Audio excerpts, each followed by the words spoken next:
RCN. Le son de la différence. Vie associative sur RCN avec le clown Chamallow.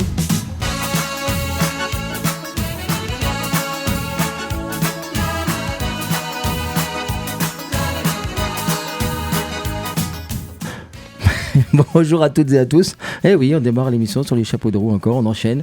Et comme je vous ai dit la semaine dernière, chers auditeurs, on a gardé en studio nos invités.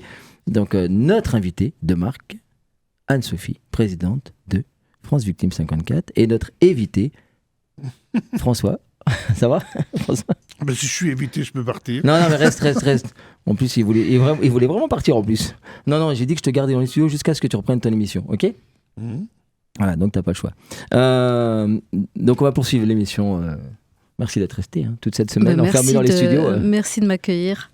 Et en fin d'émission, on redonnera quelques informations, chers auditeurs, comme on fait chaque semaine. Un petit calendrier, des actions à venir de l'association Les Petites Grandes Âmes, entre autres, puisqu'on sera sur scène dans les grands salons de l'Hôtel de Ville le 20 janvier pour le Noël des enfants ukrainiens. Je serai accompagné de mon ami Jean, qui n'a pas pu venir aujourd'hui, que vous connaissez, je crois. Bien. Ouais, je crois que vous le connaissez bien. Voilà. Le zozo de gauche, comme je l'appelle. C'est pas politique, c'est juste parce qu'il se met toujours à ma gauche. Et donc, on a d'autres dates également. Vous savez que d'ici, on est quel jour? C'était la semaine dernière. Je vous raconterai tout ça. Pour le Noël, je suis allé, donc là, c'est passé, mais j'espère que ça s'est bien passé d'ailleurs. Je suis allé faire le clown à Lars Camille Matisse, que vous connaissez aussi, je crois. Oui, un de nos partenaires. Voilà, un de vos partenaires, voilà. J'y vais régulièrement pendant cette période de Noël, depuis bien des années. On reparlera également de SOS Village d'Enfants, puisque je serai sur scène pour l'arbre de Noël de SOS Village d'Enfants. Noël un peu décalé, voilà, ça arrive. Mais les clowns ont fait Noël encore des fois tout le mois de janvier, à SOS Village d'Enfants, donc fin janvier. D'autres dates arrivent, bien entendu. On a parlé, François, la semaine passée. Eh oui, déjà une semaine que je te supporte dans ces studios. On a parlé de mon intervention côté des Blues Roses d'ailleurs, à la maison de retraite. Comment elle s'appelle cette maison de retraite, rue Stanislas? C'est Stanislas. C'est Stanislas. Comme tu sais tout, c'est bien. Tu peux il y en a plusieurs, mais c'est Stanislas. Non, c'est Stanislas. Là, en l'occurrence, c'est Stanislas. Bref, et je vous reparlerai du Téléthon, puisque je vous avais dit donc que mon accréditation dure jusqu'à fin janvier, la remontée des fonds début février avec le triathlon qui s'annonce. Et ce qui me permettra donc en fin d'émission peut-être de reparler de Nathan qui avait nagé à mes côtés il n'y a pas longtemps, etc. Quel âge il a, Nathan, déjà? Ouais, très. Tu te rends compte qu'en une... celui-là, alors je ne supportais plus. Pourquoi il est rentré? Il a vu la lumière, il est rentré. Oui, en une semaine, j'ai même pas trouvé l'info, t'as vu? Mais si, tu as dit qu'il avait 20 ans. Ouais, la vingtaine. On a tous la vingtaine, toi aussi. Ah ben oui. T'as plusieurs fois la vingtaine. 4 fois bientôt. 4 fois? Ah ouais? Pas loin, bientôt? Non, pas encore. Non. Oh, non, mais... Moi qui te vois un mercredi sur 2... 74, j'ai un. Ah ouais? C'est pour bientôt. Mais tu les fais pas du tout. Oui, mais on les a. Ouais. Bon, on poursuit l'émission de la semaine dernière. Donc, je crois que grâce à toi, on avait démarré, mais très brièvement, un sujet extrêmement important de France Victime 54, qui était l'emprise.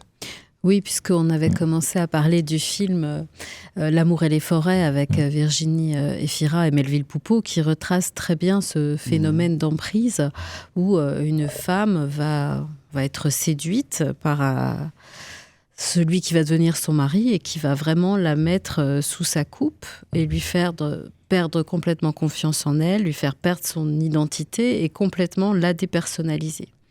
Et en fait, ce phénomène, c'est un filet qui se resserre autour d'une femme, là en l'occurrence. Alors souvent, les victimes d'emprise, elles ont des éléments de fragilité ou de vulnérabilité.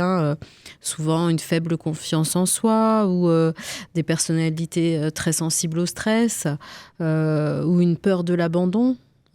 Voilà.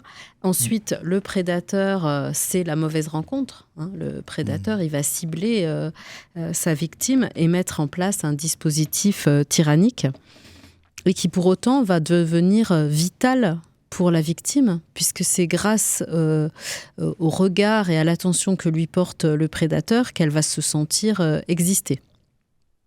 Et puis, ensuite, c'est la machinerie de l'emprise qui détruit complètement la personne victime avec un contrôle excessif de la pensée, de la parole, du comportement, avec au départ des violences psychologiques. et puis souvent des violences économiques et des violences physiques. Et ce contrôle, au départ, il est vécu comme une preuve d'amour.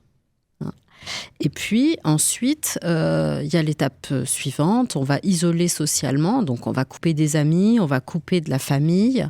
Le prédateur va aussi désinformer alors l'entourage, et puis menacer la personne qui est sous emprise. Et puis, du coup, dans la tête de la victime, il va y avoir cette dépendance affective qui va créer quelque part de la sidération, de la confusion, et elle ne va plus savoir vraiment où elle en est.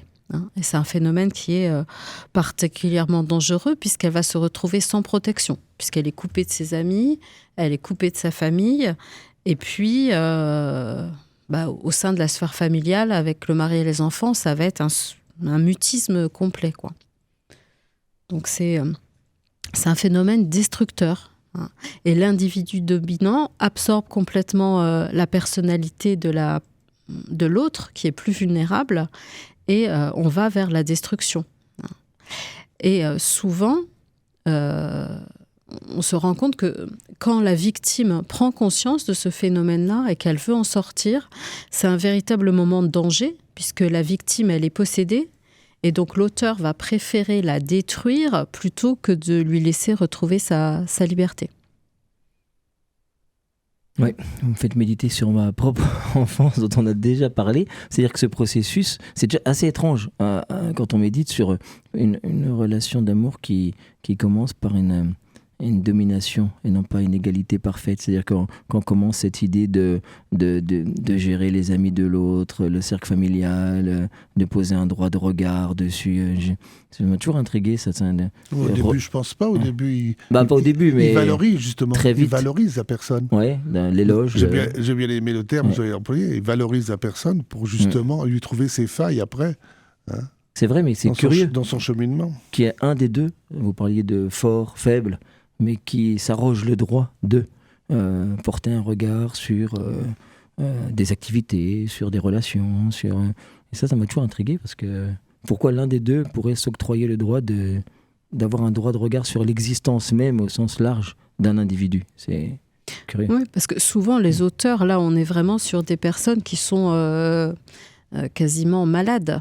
C'est autre chose qu'un système de domination pure. On voit bien que la personne, l'auteur, est dans vraiment une logique de contrôle sur l'autre et d'exploitation de sa vulnérabilité, où dans sa tête, c'est la relation 1 plus 1 égale 1, moi.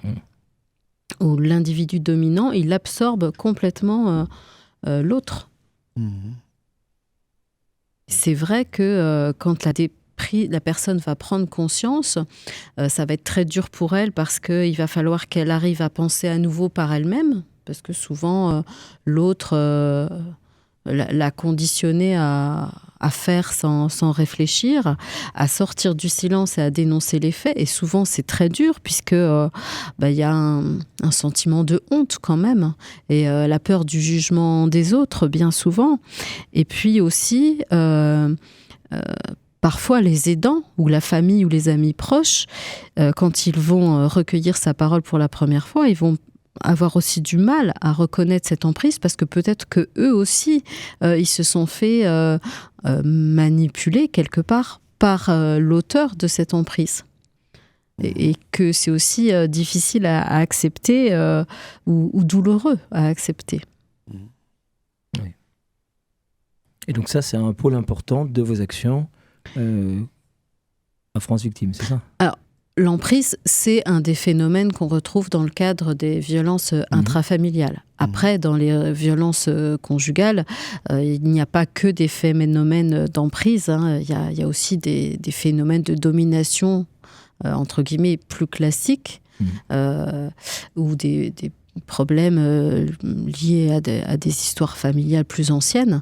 L'emprise, c'est une toute petite portion des violences conjugales. Parce que dans les violences conjugales, il y a quand même l'alcool, beaucoup, qui intervient. Alors, on parle souvent d'alcool, quand même. Alors, l'alcool va être un facteur aggravant, au même titre que d'autres addictions. Pour autant, on voit bien que les violences conjugales se déclenchent dans tous les domaines et pour tout type de population. Il n'y a pas vraiment... l'alcool va souvent faciliter, entre guillemets, le passage à l'acte. C'est désinhibe, bien sûr. Voilà. Et aussi, pour la victime, c'est aussi, parfois, l'alcool un moyen d'oublier sa violence ou d'arriver à gérer la violence qu'il va y avoir au sein du foyer. Bien sûr. Après, la complexité, c'est le sentiment. On en a déjà parlé d'autres temps, quand nous nous sommes croisés. C'est que ce qui rend complexe, et la domination, elle repose là-dessus d'ailleurs, c'est sur le fait qu'il y a un lien affectif. Vous parliez d'affectif tout à l'heure. C'est que pour la victime, ce qui est complexe, c'est que cette violence-là émane quand même d'une personne pour laquelle on a un attachement affectif fort ou très fort. Et alors c'est d'autant plus douloureux, mais en même temps, ça va engendrer l'emprise. Parce que parfois, les gens sont intrigués quand une personne... moi, j'ai connu ça, mais pourquoi tu pars pas, ça serait plus facile, etc. Alors qu'en fait, il y a aussi un sentiment amoureux qui rend complexe cette situation. Ce serait tellement simple, ça serait plus manichéen si tac, tac, on part, machin. Mais il y a aussi un sentiment, le fait de se dire demain, ça sera peut-être différent, il va changer, il a promis de changer, etc. etc. Donc, c'est complexe. Oui, alors, je ne sais pas si c'est... Quand une femme sort de ce phénomène d'emprise, je pense que c'est plutôt la peur de se retrouver seule, la peur d'être abandonnée, parce qu'elle a été tellement enfermée sous un regard soi-disant bienveillant de son conjoint qu'elle a du mal à accepter de s'en sortir. Et puis effectivement, après, il y a tout l'impact que ça a sur les enfants. On voit bien, les enfants sont souvent co-victimes. Aujourd'hui, 80% des femmes victimes de violences conjugales, elles sont aussi des mamans. Et l'impact sur les enfants, il est énorme. On voit bien que ça a des conséquences traumatiques, souvent lorsqu'ils sont tout petits. Les études qui sont sorties, elles montrent que ce sont des enfants qui ont davantage de problèmes de santé, avec des retards de croissance, des troubles du sommeil, des maux de tête. Il y a aussi des troubles de l'adaptation, des phobies scolaires, l'angoisse de la séparation, des troubles du comportement parfois également. Et puis aussi ces enfants qui sont tiraillés entre deux choses, c'est ne pas voir leur mère souffrir et en même temps ne pas voir leur père partir en prison. Et des adultes, souvent, après, qui recommencent un peu ce système, sur certains, non ? Alors, on en parle toujours. On dit que l'héritage de l'enfance, donc, revient à l'âge adulte. C'est pour ça qu'il est important d'accompagner ces enfants quand ils sont co-victimes. Et c'est quelque chose que nous avons mis en place au sein de France Victimes. C'est des temps d'accueil pour les enfants. Pour leur expliquer quel va être le parcours judiciaire pour accompagner la maman, quel est le rôle du juge, quel est le rôle de l'avocat, ce que l'enfant, lui, a ressenti pour éviter justement ces phénomènes de reproduction. Après qu'il faut nuancer, j'ai toujours peur de tomber sans tomber dans le Voltaire, mais dans une pensée systématique à la Zola sur l'hérédité, sur le naturalisme, parce que c'est pas non plus systématique que des enfants qui ont subi ça reproduisent, etc. Donc je pense qu'il faut prendre en compte et observer, mais il n'y a pas une systématisation non plus, Dieu merci, enfin j'en sais quelque chose. Donc il ne faut pas y voir une sorte de cause-conséquence totale. Non, mais c'est vrai qu'il faut bien accompagner ces enfants pour éviter que le schéma ne se reproduise. On voit bien que sur les victimes de violences sexuelles, souvent les auteurs de violences sexuelles ont été eux-mêmes victimes par le passé. La nouvelle coprésidente de la CIVIS, la commission indépendante sur l'inceste et les violences sexuelles faites aux enfants, sortait des chiffres qui montraient bien que là, dans ce domaine-là, il y avait quand même un phénomène de reproduction de l'infraction. C'est vrai, c'est vrai. Vie associative sur RCN. J'avais oublié que les roses sont roses. Avec le clown Chamallow. J'avais oublié que les bleus sont bleus. J'avais oublié. Tu chantes pas, François ? Non, je chante faux. Oui, on n'en doutait pas. Faudrait travailler ma voix. Écoute ça comme c'est beau. On aborde des sujets difficiles. On va demander Alors, à Sophie de chanter. Je chante aussi faux que vous, François, je pense. on leur a trouvé un point commun. C'est génial. Je pense qu'on a plusieurs. Le Oui. bénévolat. Oh, bah, sûrement, oui, sûrement. Mais ça suffit, oui. Non mais oh, Bah quoi? tu vas pas t'accaparer mes invités quand même. Non mais j'y crois pas. Mais on n'est pas sous l'emprise, là. Hein. C'est vrai. Quoique, c'est ce que je pensais tout à l'heure quand elle te parlait du petit bordereau qu'il y avait quand tu vas porter plainte. Si tu vas porter plainte dans son temps contre l'animateur, tu regarderas bien les petits bordereaux là que tu pourras contacter France Victime 54, J'ai ok? jamais vu ça. Bah tu regarderas, ok? C'est que vous n'avez jamais eu à déposer plainte Bah et c'est non. tant mieux. Tant mieux, oui, c'est Oui, tant, ça tant mieux, oui, bien sûr. c'est tant mieux. Bien sûr. Et oh oui, on aura plein d'émissions à faire là. Je me souviens ces moments douloureux, moi. C'est pas simple. Parce que ces démarches là dont on parle, si aussi parfois on ne le fait pas. Mais en même temps, moi je parle d'un temps qu'elle est moins de 20 ans. Hein, vous l'avez dit tout à l'heure, c'est vrai que les choses évoluent, changent. Et puis maintenant vous êtes là avec France Victime 54. Mais souvent il y avait des démarches qui n'étaient pas faites aussi par peur de représailles et parce que c'est pas toujours aussi simple qu'on le dit. C'est-à-dire, parfois on dit aux femmes, etc. Mais oui, mais il y aura tout un processus de lancer. Maintenant, c'est le cas. Moi, je parle d'une époque lointaine. Hein. Pas l'époque des dinosaures comme François, mais presque. Et finalement, on se rend compte qu'après, quand on retourne dans le quartier, une fois qu'on a fait des démarches, l'autre, il n'est pas si loin que ça, ou si éloigné que ça, et c'est pas si simple, en fait, de revenir. Donc les démarches sont pas si simples parce qu'après il faut les assumer sur du long terme. Mais bon, ça c'est maintenant grâce à vous, je pense qu'après il y a tout un processus beaucoup plus solide et plus rigoureux qui est mis en place. Mais... Voilà, je pense que l'accompagnement est aujourd'hui plus efficace qu'auparavant. Les professionnels aussi, que ce soit de police, de gendarmerie, de justice, et les professionnels de santé également sont mieux formés pour recueillir la parole des victimes. On dit beaucoup la parole des victimes s'est libérée. Alors, je ne sais pas si c'est vraiment le terme exact, parce que je pense que les victimes, elles ont toujours dénoncé les choses. En revanche, on ne les a peut-être pas toujours entendues comme il fallait. Et après, même si nous les accompagnons et qu'elles sont bien entourées sur les démarches qui se déroulent tout au long de la procédure judiciaire, effectivement, c'est un parcours qui est long et compliqué. Le début, avec un dépôt de plainte, jusqu'à l'issue du procès, ça peut prendre beaucoup de temps, effectivement, avec des hauts et des bas. Et c'est aussi pour ça que des professionnels comme nous sommes là à leur côté, au même titre que Arélia pour les héberger s'il y a des besoins, les psychologues pour les accompagner et les professionnels de santé également. Oui, c'est vrai. On va repartir sur tous ces thèmes-là, vous voyez, sur les chapeaux de roue, là, juste après la pause musicale. Mais je te disais quand même, François, pendant la pause musicale, tu vois, on en parlait la semaine dernière, on en parlait en début d'émission, je reçois un message et donc c'est OK, on sera bien le 10 janvier, aux côtés des Blues Roses, un mercredi, puisque Jacqueline, tu connais, on l'embrasse. La maison Stanislas. Non mais Jacqueline des Blues Roses, tu connais? Oui, je la connais. Bah bien sûr tu la connais. Donc moi je l'embrasse parce que la réponse de la maison de retraite Stanislas c'est ah bah oui super, et les Blues Roses, Jacqueline, tous ils sont super contents que ce soit en même temps l'animation clownesque et les Blues Roses. En même temps ça me rappelle quelque chose. Ah oui. Non mais c'est super, tu passeras toi le 10 janvier. Tu viendras me faire coucou. Peut-être, pourquoi pas, si tu m'invites. Ça y est, c'est fait, en direct, devant des millions d'auditeurs. C'est à quelle heure, jeune homme? Je te dirai ça hors antenne, d'accord.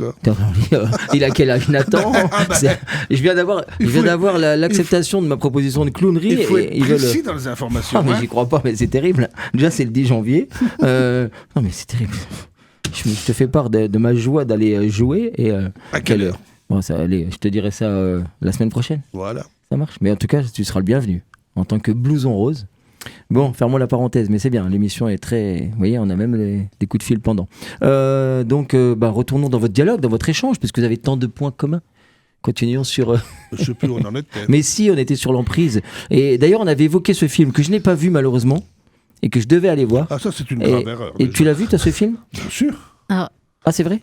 Le film est inspiré aussi du livre. Et ce qui est très intéressant, c'est que le livre se finit beaucoup plus Alors ça, le livre, mal. Je ne sais plus qui est l'auteur du livre. Je ne sais plus non plus. Je ne sais plus non plus. Ouais, oui, ça se termine beaucoup plus mal dans le livre. Voilà, Le film laisse une ouverture, Oui. puisque ça se termine à une audience où on retrouve l'auteur et sa victime en face à face. Donc, toutes les possibilités pour imaginer une fin positive à cette emprise est possible. En revanche, le livre est beaucoup plus... D'accord. Triste fin.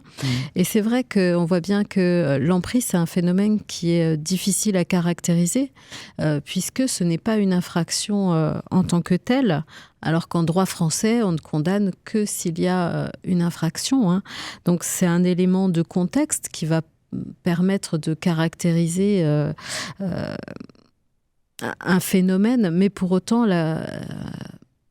on ne peut pas sanctionner en parlant juste d'emprise, puisque dans le code pénal, il n'y a rien, et que les médecins, de leur côté, ont du mal à caractériser cette emprise également.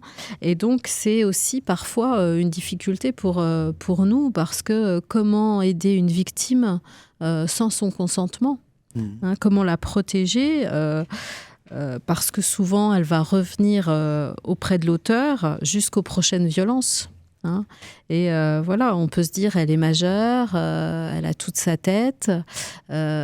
Pour autant, comment prendre des mesures pour la protéger sans la priver de toutes ses libertés ?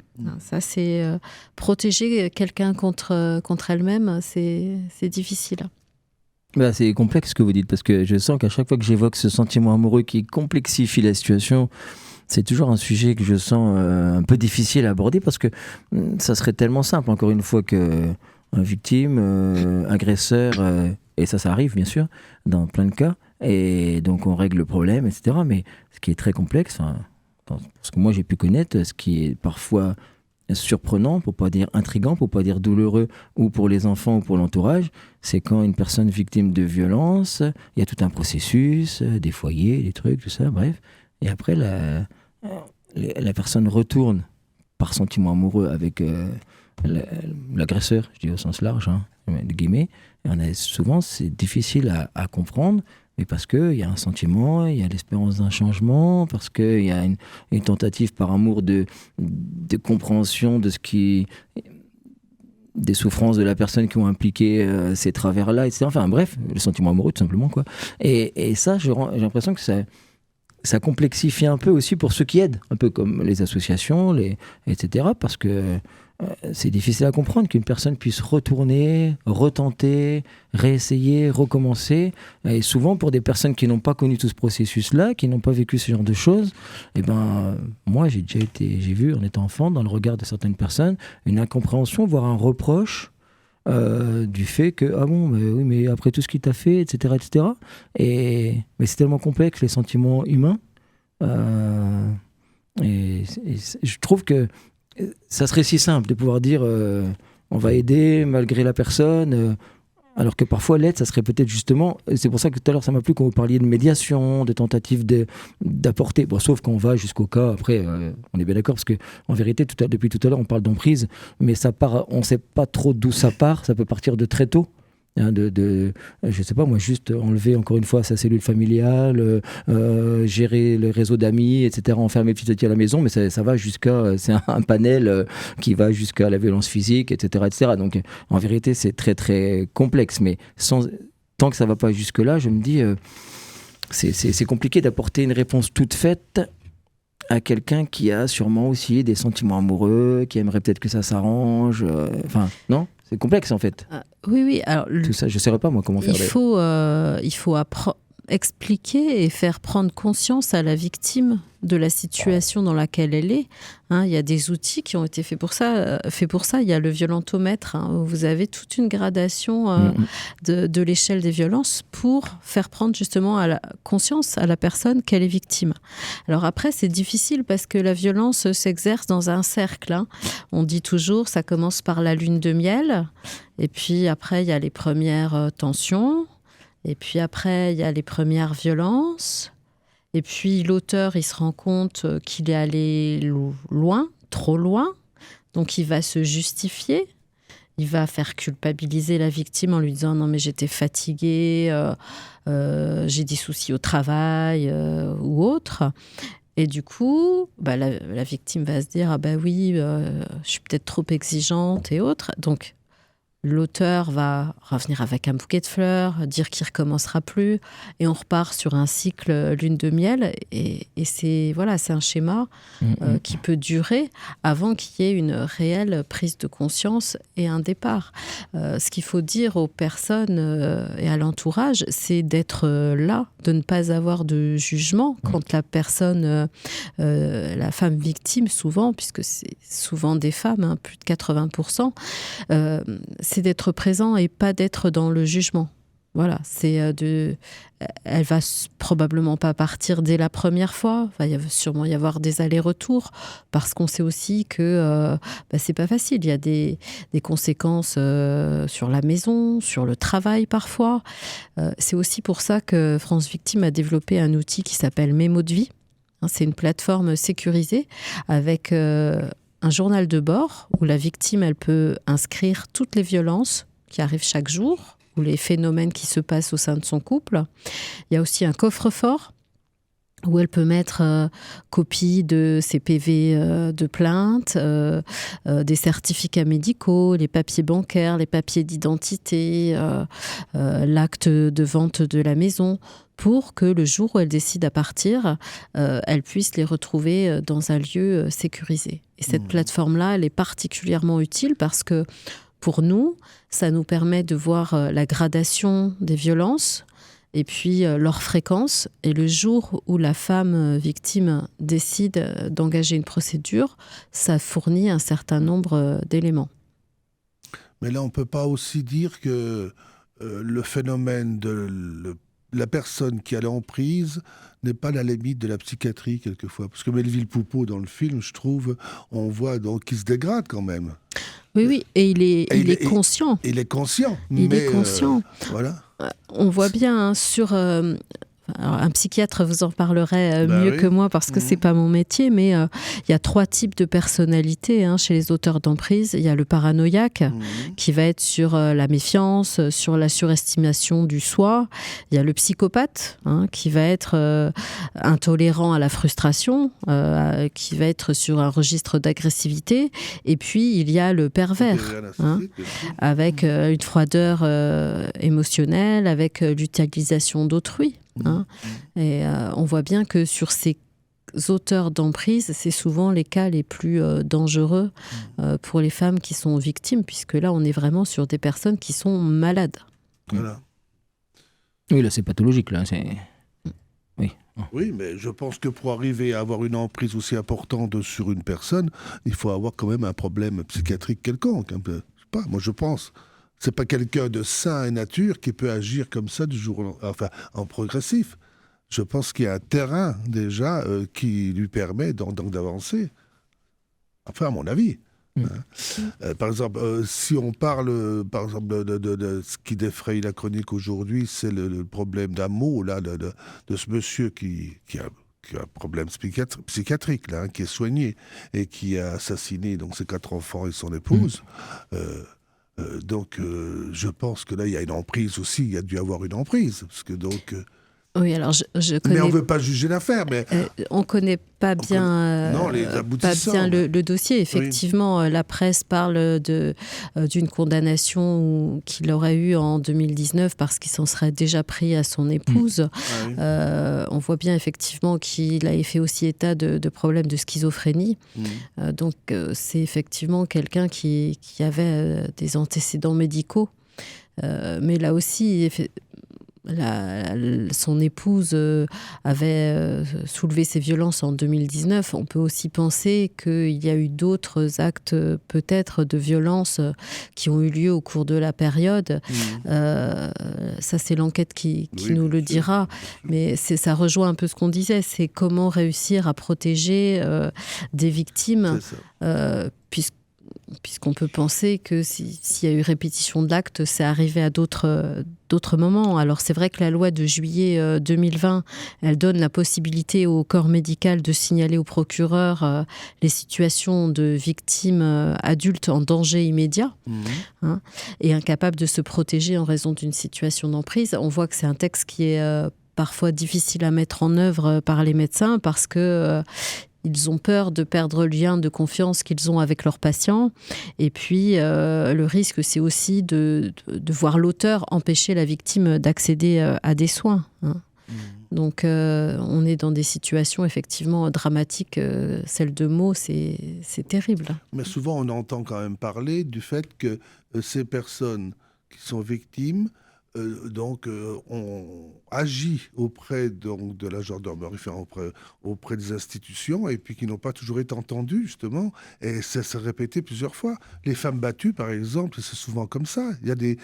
C'est souvent des mains courantes. Il n'y a pas de dépôt de plainte. C'est quand même dommage. Alors, désormais, le dépôt de plainte est obligatoire. Et on voit bien que les forces de police et de gendarmerie ont été bien formées et prennent davantage en compte les demandes des victimes dans ce domaine-là. Hein. Il y a un gros effort qui a été fait.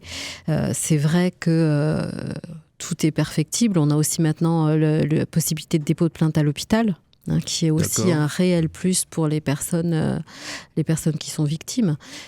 Voilà. Après, les trous dans les mailles du filet, malheureusement, il y en a souvent. On voit bien que sur le nombre de féminicides qui a eu lieu l'an dernier, en fait, la proportion de personnes ayant déposé plainte, elle n'est pas si importante que ça. Hein. Le féminicide, il peut arriver dans toutes circonstances, pas forcément avec des violences familiales antérieures. C'est peut-être que là, on revient justement à l'emprise, à la notion d'emprise qui a lieu avant le féminicide. Oui, alors sur les féminicides, ça peut être aussi bien des phénomènes effectivement sous emprise, ou ça peut être aussi, on voit bien que les féminicides, ça arrive au moment de rupture, au moment de séparation, où c'est inattendu et où l'auteur ne supporte pas effectivement de voir sa compagne ou son épouse partir. Ouais, c'est terrible. Terrible, oui. Oui, en effet. Et c'est vrai qu'on a pas l'impression que ça diminue, ça. Quand on écoute les médias, j'ai l'impression qu'au niveau des chiffres, vous le savez mieux que moi, non, mais j'ai l'impression que ça n'en coupe pas ça. Alors effectivement, nous, notre activité sur les violences intrafamiliales, elle est en constante augmentation. Hein. Ça représente à peu près 25% du nombre de victimes accueillies. Nous avons accueilli 4400 victimes en 2022. On sera sur le même chiffre en 2023. Et à peu près 1100 dossiers de victimes de violences intrafamiliales. Alors, on peut se dire, les violences intrafamiliales augmentent. Alors, il y a peut-être une part, puisque les atteintes aux personnes, elles sont en augmentation dans notre société. On peut aussi se dire que c'est parce que les victimes sont plus soutenues et mieux accompagnées dans le domaine des violences intrafamiliales qu'on a aussi davantage de dossiers. Et c'est bien que vous avez fait la petite parenthèse sur vous avez dit 80%. Bon, moi, je pensais même que c'est 95% les femmes qui sont victimes. Mais bon, c'est vous qui avez dit 80%, mais moi, j'aurais été beaucoup plus haut, mais sans savoir. Mais c'est bien d'avoir fait cette petite parenthèse parce qu'il y a aussi, moins souvent, où c'est l'homme qui est victime. Je crois que votre directeur, qui nous a fait faux bon, mais qu'on embrasse et qu'on salue et à qui on souhaite de très bonnes fêtes de fin d'année d'ailleurs, Alain, mais j'ai oublié son nom de famille. Alain Bouchard. Voilà, il l'avait dit la dernière fois qu'on l'avait reçu. Hein, c'est que, voilà, ça arrive aussi que la victime soit l'homme, même si c'est un très petit pourcentage. C'est vous qui avez mis un pourcentage plus grand que je ne le pensais d'ailleurs, mais ça arrive. Donc c'est bien de le dire aussi, parce que je pense que, je ne sais pas si ça vous est déjà arrivé de rencontrer ce type de cas, mais c'est bien de le dire quand même. Oui, on par accueille équité, aussi des hommes victimes de violences. Non, parce que sinon on tomberait dans une sorte de... Voilà, Et vous avez déjà eu des cas d'emprise financière ? L'emprise financière peut arriver, hein, donc souvent c'est des emprises familiales financières. Il y a l'excellent documentaire qui est passé l'autre fois à la télévision, parce que j'y pense, sur la famille qui a été spoliée dans le sud, à Bordeaux, où ils ont été vraiment sous l'emprise d'une seule personne, et il leur a tout pris. Hein. Alors, On travaille, France Victime intervient sur tout type d'infractions. Hein, donc on est sur les... C'est vrai que les violences intrafamiliales, c'est un peu l'actualité qu'on retrouve beaucoup dans les médias. Mais on intervient aussi sur les escroqueries, les vols, les attentats. On a aussi la compétence sur les accidents collectifs. Hein, le bus de Mia, par exemple, l'association du secteur a été mobilisée. Sur Irma, on avait des dossiers. On avait aussi eu des situations Bataclan, Bataclan et Nice. Donc oui, on intervient sur tout type d'événements. Et on voit bien en ce moment, il y a les phénomènes sectaires, notamment dans les domaines du bien-être, qui sont en progression. Donc ça, c'est un sujet qui nous préoccupe. Et puis notre autre sujet qui monte en puissance, c'est sur les violences sexuelles et sexistes, et dans le sport, et dans les écoles et universités. Ah oui, d'accord. Ouais, on n'est pas d'accord, ça s'arrange pas tout ça.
Vie associative sur RCN J'avais oublié que les roses sont roses.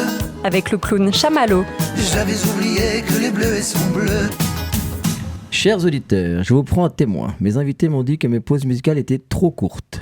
C'est la première fois que je dis ça. Donc je dédie toutes mes pauses musicales de cette semaine et de la semaine passée à notre cher directeur d'antenne, à mon ami Thomas. Voilà. Et je lui dis, mes invités trouvent les pauses trop courtes. C'est pas nous qui Ils en l'avons dit, redemandent. c'est le technicien, c'est Jean-Luc qui Ouais, l'a non, mais dit. arrête, ne dénonce pas toi. Coquin malin. Non mais voilà, donc là, la semaine prochaine, 2 fois plus de Michel Delpech. En plus, arrêtez parce que j'avais promis de passer un Charles Dumont là. Et t'aimes bien Charles Dumont? Alors là, c'est Dinosaure. Là. Oh ouais, mais c'était... Bah, Charles Dumont, j'adore. Ah, il y a bien une sûr. voix magnifique là. Compositeur de qui? Ah bah quand même, d'Édith Piaf. Bravo. Ah bah quand même. Non mais Charles Dumont, c'est toute mon enfance ça, s'il te plaît. Enfin, toute mon enfance... Attends, on va rectifier quand même. T'as pas mon Parce âge. que... Non, non. Oh non, quand même. Et non, mais quand même, sois gentil. Il y a France Victime, je vais me plaindre. Hein. Non, mais quand je dis mon enfance, parce que j'ai baigné dedans, parce que ma maman l'est passée, hein, qu'il n'y a pas de quiproquo. Hein. Non, mais quand même. Non, mais c'est beau, il a une super voix, Charles Dumont, non? Bien sûr. Ouais. On n'entend plus. Bah, ouais. Bah non, c'est pour ça que tu vas le mettre, c'est Bah, très bien. Oui, on va le mettre. Non, mais j'aurais dû passer à Alain Souchon, hein, parce que du coup, vous en avez eu la semaine dernière, mais pas cette semaine.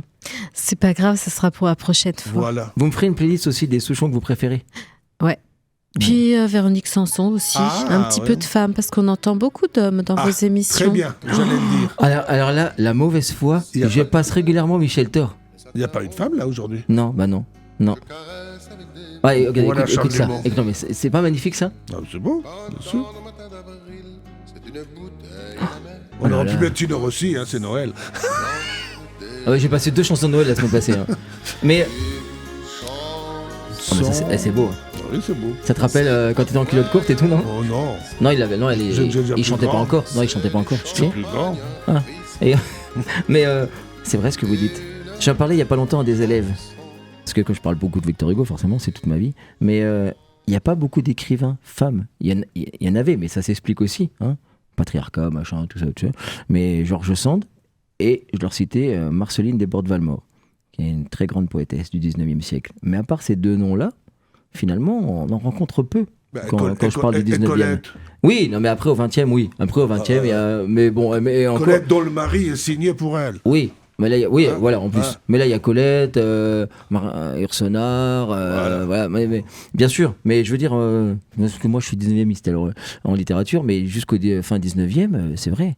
Et là, les chansons, ouais, pourquoi merci de me piéger, Anne-Sophie. Ah, c'est pas un piège, c'est une suggestion. Mais c'est vrai qu'en femme, je passe qui, moi? C'est Michel un Thor. constat aussi. À part Michel Thor, je crois que je passe pas beaucoup de chanteuses. Ah bon, tu aimes vraiment Michel Thor? Ah non, mais Michel Thor, j'adore. Alors là, Michel Thor, alors là, je voulais passer Petit Papa Eh ben, Noël, tu vas chanté par passer Michel Thor. Emmenez-moi danser. Ah non, mais la voix de Michel Thor, c'est comme Charles Dumont. Hein. Alors là, Michel Thor, ah non, mais... Elle chante toujours. Hein. Oui. Et t'aurais pu passer aussi Françoise Hardy. Ah non, Françoise Hardy, ouais, c'est vrai que... Françoise Hardy, En plus, la peau, faut penser elle mène à un beau combat, d'ailleurs. Oh. On en parlera peut-être un jour dans une émission, elle mène un beau combat. Mm. Ouais, je sais pas, on n'a peut-être pas envie d'improviser notre positionnement sur ce sujet, mais Bah oui. c'est pas la question, mais en tout cas, combat noble, respectable. Bien sûr. Voilà. Non, mais c'est... Non, mais Françoise Hardy, d'accord. Après, Véronique Sanson, vous me ferez connaître, d'accord? Ça marche, avec pas plaisir. trop, je connais pas trop Véronique Sanson. Et ben comme il reste que quelques minutes, parce que vous êtes bien gentil avec mes pauses musicales que vous appréciez, merci, hein, qui sont trop courtes, je vous remercie. C'est vrai que je savais pas que la Delpech était si courte que ça. En fait, à part le refrain, il n'y a pas grand chose finalement dans cette chanson, mais elle est très belle. Il y a des très belles chansons de Michel Delpech, non? Oui, Ouais. bien sûr. Les divorcés, c'est beau quand même, Ah bah oui. c'est joli. Enfin, il n'y a pas que ça, il y en a des... Gilbert Bécaud aussi. Moi, je le passe souvent. je le Monsieur passe 100 000 souvent. volts, c'est ça? Mhm. Bravo, monsieur. Ah bah L'homme- quand même, un peu de culture quand même. L'homme à la cravate à pois. Ouais, mais ouais, je sais pas trop s'il y en a que j'aime bien de Michel. Il a été oublié un peu, Gilbert Bécaud. Ouais. Enfin, bref. Ben, s'il était oublié, Oui, c'est vrai, mais on l'entend plus. c'est pas si grave, quoi. Mais Ah ben, je fais- ça veut dire que. Hein. non, Il non, en faut non. pour tous les goûts. Mais oui. Non, j'aime bien. Comment ça s'appelle, Nathalie, sur la place rouge. Ah bah oui, bien sûr. C'est joli ça. Bah oui. Ouais, d'accord. Bah, tu vois. Hein. Là, L'orange du marchand. tu sais qu'Anne-Sophie est en train de se dire, c'est quoi ces 2 vieux avec leur musique archaïque là? Ben, elle connaît tout ça, voyons. Mais je connais Anne-Sophie. tout ça. Bah voyons. Ouais, parce qu'elle regarde des rétrospectives. Bon, bah sur les dernières minutes, écoute, je te rends. Ah bah en plus il passe la moins belle. L'orange du marchand. C'est beau ça. Non, mais sérieux. Ouais. Il était avec une chanteuse d'ailleurs. Qui? Gilbert Bécaud. Non. Si, il était. bon ouais. Bon. Qui l'a quitté. On connaît pas sa vie intime. Pour aller avec un autre. Si. On n'est pas people, nous. Hein. Ah, voilà. Si. Et juste un truc, parce qu'on va terminer avec France Victime 54, d'autant plus que tu as plein de questions, j'ai vu. Mais on retrouvera François qui reviendra nous parler de l'association de quartier.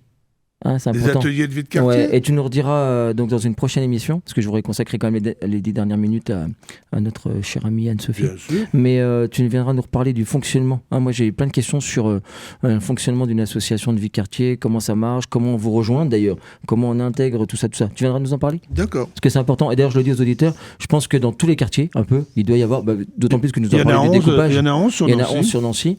J'avais déjà un petit peu côtoyé ceux de la Cure d'Air quand j'avais été clowné là-haut. Mais c'est important de vous renseigner parce que du coup ça fait vivre le quartier. Et puis ça donne la parole aux citoyens. Voilà, exactement. Donc ça c'est important. Qui a aussi. envie de prendre la parole. Il n'y en a pas assez à mon avis. Il n'y a pas assez de personnes qui veulent prendre la parole. C'est vrai. Malheureusement. Ouais. Alors que Mathieu Klein, notre maire actuel, il est friand de ça. Hein. Il demande à ce que les gens participent et apportent leurs questions et tout ça donc, à la vie de la commune. Hein. Ah, c'est pas moi qui dirais le contraire, sur Mathieu. Parce que, je suis d'accord avec toi. Merci. Avant de râler, les gens ils devraient donc plutôt s'exprimer et puis savoir pourquoi ça se fait comme ça, plutôt que de râler toujours. C'est ça. Mais alors, je vais t'inviter de nouveau. Toi, ça faisait longtemps que j'avais pas entendu des pensées positives. Non, mais c'est aujourd'hui, c'est comme ça. Bien. Les gens râlent systématiquement, tout de suite. Tout de suite. Ben oui. Oh non, encore un trou. Et ils réfléchissent pas. Donc pourquoi les élus ont pris la décision. Et pour aller où? Bah oui. C'est ça. Non mais quel est l'objectif à terme, etc. Non mais il est bien ce petit, on va le garder. Enfin ce petit. On va pas retourner le couteau dans la plaie. Ce gamin. Et tu nous reparleras, mais ça on en parlera ensemble conjointement. Tu reviendras après l'action du 10 pour reparler de nos amis des Blues Roses, d'accord, que l'on adore et qu'on embrasse. Okay. Merci. Mais là tu restes parce que tu as plein de questions pour Anne-Sophie. Et donc poursuivons. Comme il reste que quelques minutes, est-ce qu'il y a des points particuliers, Anne-Sophie, que vous voulez aborder de toutes vos actions? On avait dit qu'on allait en aborder un d'ailleurs, donc sur des violences, j'ignorais totalement, là vous parliez de l'université, etc. Oui. Mais n'oubliez pas, regardez bien l'heure aussi pour dire aux auditeurs peut-être les moyens de vous rejoindre. S'il y a les sites internet, etc. Il y a le site internet francevictime54.fr. Il y a le numéro de téléphone qui figure également sur notre site. On a une page Facebook. Et puis, le numéro national d'aide aux victimes, c'est le 116 006. Voilà. Et il est joignable 7 jours sur 7. Donc, si nous ne sommes pas disponibles, vous pouvez l'appeler et vos demandes nous seront retransmises dès le lundi suivant. Et si vous êtes en danger, bien sûr, c'est d'appeler le 17. Oui, alors sur l'année 2024, nous nous en occupons toute l'année, mais c'est vrai que nous allons avoir des chantiers un petit peu plus fléchés sur notamment les violences sexuelles et sexistes, notamment avec des actions en direction de l'université, des grandes écoles, ce que nous avons déjà mis en place, notamment avec Sciences Po Nancy. Il faut savoir qu'en France, il y a à peu près 140 000 étudiants qui sont victimes, ce qui représente 4% de la population étudiante. Et donc l'idée, c'est de former les étudiants et les personnels à ce que sont les violences sexuelles et sexistes, faire des campagnes de sensibilisation. Et puis aussi au niveau de la fédération nationale, puisque France Victime 54 fait partie d'une fédération nationale de 130 associations sur tout le territoire, des cellules de signalement. Et puis, année de Jeux Olympiques, donc on a aussi souhaité s'engager davantage sur les violences sexuelles et sexistes dans le sport. Et là aussi, notre fédération nationale a signé une convention, plusieurs conventions avec plusieurs fédérations françaises dans le sport, dont la Fédération française de foot. Et nous avons mis en place un module de sensibilisation, aussi bien pour les jeunes que les encadrants et les dirigeants. Puisque c'est vrai, quand on est bénévole dans un club sportif, on ne sait pas forcément quel est le cadre juridique et que faire quand malheureusement ça arrive. Voilà. Et puis c'est vrai que dans ce domaine-là, comme dans d'autres, recueillir la parole de victimes d'agressions, c'est important. Aussi de racisme et puis de discrimination. C'est vrai qu'on parle beaucoup des violences sexuelles et sexistes, mais dans le domaine du sport, on a aussi tout un tas d'autres phénomènes qui peuvent se retrouver comme ailleurs dans la société. Mais c'est vrai que dans ce domaine-là, année de JO, on s'est dit que c'était l'occasion d'être peut-être plus communicant sur le sujet et de sensibiliser davantage. D'autant qu'on en entend de plus en plus parler quand même. La parole aussi se libère là au niveau de rapport avec l'entraîneur, on parlait de domination tout à l'heure, mais d'emprise. On est toujours sur l'emprise. Ouais. Mais d'ailleurs, en vous écoutant là, petite parenthèse sur les dernières minutes d'émission, en vous écoutant le panel de vos actions, etc., ça me fait penser à une réflexion qu'on avait aussi sur les Blues Roses, le fait de rentrer dans une chambre d'enfant. On parlait de dialyse tout à l'heure, etc. Enfin, la semaine passée. C'est que c'est pas toujours facile non plus d'aller dans ces lieux-là pour apporter ça. Mais quand j'entends tout ça, je me dis, en vérité, l'être humain est en permanence en lutte contre les travers de l'être humain. Et c'est vrai finalement. Et c'est en vous écoutant, je me rends compte de ça. On est perpétuellement en train de lutter contre nos propres travers. Et finalement, est-ce que on la coupera en montage si elle est trop complexe cette question, mais ça ne doit pas être évident non plus, parce que vous êtes confronté en permanence pas l'obscurité, mais au travers de la nature humaine. Et c'est pas des fois un peu épuisant? Alors, c'est pour ça que France Victime 54 travaille avec des salariés professionnels qui sont formés en victimologie, en criminologie, que ce soit nos juristes, nos psychologues et notre assistante sociale. Et puis, justement, pour les soulager dans leur travail difficile, ils ont des séances de supervision avec un psychologue pour évacuer tout ce qu'ils peuvent emmagasiner au long des entretiens qu'ils réalisent. Mais c'est aussi notre mission. Ils sont là pour accompagner les victimes et ils font leur job du mieux qu'ils peuvent, comme tous les acteurs du domaine, que ce soit les policiers, la gendarmerie, les professionnels de santé, les magistrats. Tout le monde fait du mieux, même si effectivement tout est toujours perfectible. Mais c'est bien de terminer là-dessus. Mais du coup, est-ce que malgré tout ça, malgré la plongée que vous avez en permanence dans les bas-fonds de nous, de nos travers, est-ce que vous gardez quand même un regard positif sur la nature humaine quand même, sur sa capacité de perfectibilité et il faut, et puis il y a aussi la résilience, c'est un mot qui est très à la mode, mais quand on voit des victimes qui surmontent des épreuves terribles, c'est aussi ça qui pousse les professionnels à agir. Merci beaucoup, Anne-Sophie. Merci. Merci vous reviendrez dans l'émission quand vous voulez. Poursuit. Merci 1000 fois. Et qu'est-ce que je dois faire? Faut quand même. Je te remercie quand même, François. Alors. Je plaisante, je t'adore. Tu reviens quand tu veux. Très heureux d'être venu. Ah ouais, et moi, ça m'a fait plaisir aussi. d'Anne-Sophie. Merci. Pareillement. Et merci Jean-Luc à la technique et surtout, passez toutes et tous de magnifiques fêtes de fin d'année. À bientôt. RCN, www.rcn-radio.org